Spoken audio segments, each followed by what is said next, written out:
गोंडा पहुंचे उत्तर प्रदेश के कारागार मंत्री व जिले के प्रभारी मंत्री दारा सिंह चौहान ने प्रेस वार्ता में भारत सरकार द्वारा जारी किए गए बजट को किसानों, युवाओं और राम जनमानस के साथ विकास का बजट बताया। वहीं विपक्ष द्वारा इस बजट को कॉर्पोरेट और उद्योगपतियों का बजट बताए जाने पर विपक्ष पर तीखा प्रहार किया। उन्होंने कहा कि विपक्ष का काम है मुद्दे भटकाना और सभी चीजों का विरोध करना। यही वजह है कि देश की संसद में सरकार जहां सकारात्मक और सार्थक बहस के लिए हमेशा तैयार नजर आती है, तो वहीं विपक्ष की भूमिका एक बार फिर सवालों के घेरे में है। आरोप है कि मुद्दों के अभाव में विपक्ष संसद के भीतर चर्चा से बचता रहा और बार बार बहिष्कार का रास्ता अपनाता रहा, लेकिन विपक्ष सदन के अंदर चर्चा करने के बजाय बाहर धरना प्रदर्शन और हंगामे को प्राथमिकता देता रहा।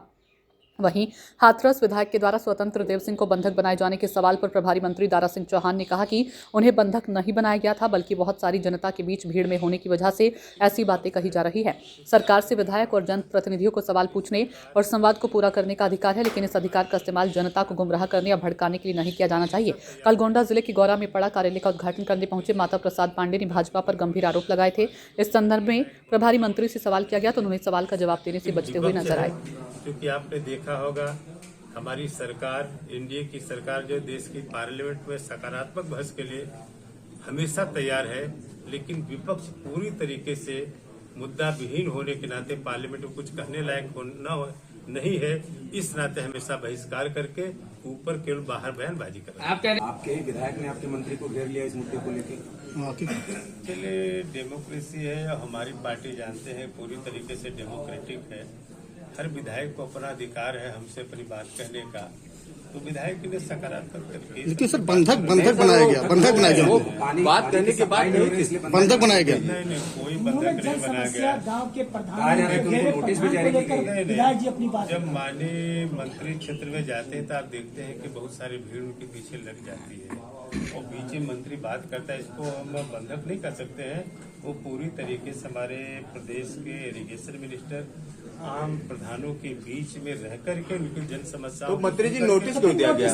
जन समस्याओं को सुन करके उनके निराकरण करने के लिए उन्होंने अपने मंत्रालय में आदेश भी दे दिया। इरिगेशन मंत्री ने खुद कहा कि उनको नोटिस दी जा रही है विधायक को 7 दिन के अंदर जवाब देने के लिए कहा गया। ठीक है, अगर आपने संज्ञान में डाला तो उसको पता करूंगा। अच्छा, आपने देखा कि देश के सबसे बड़े देश अमेरिका ने जिस तरीके से टैरिफ को 50% से घटा करके 18% कर दिया, इससे मुझे लगता है एग्रीकल्चर सेक्टर के लिए और कई सेक्टर के लिए बहुत ही लाभदायक हासिल होगा। अच्छा, विपक्ष में कहा, इसके अलावा विपक्ष का कोई उसके पास कोई बात ही नहीं इसके करने के अलावा।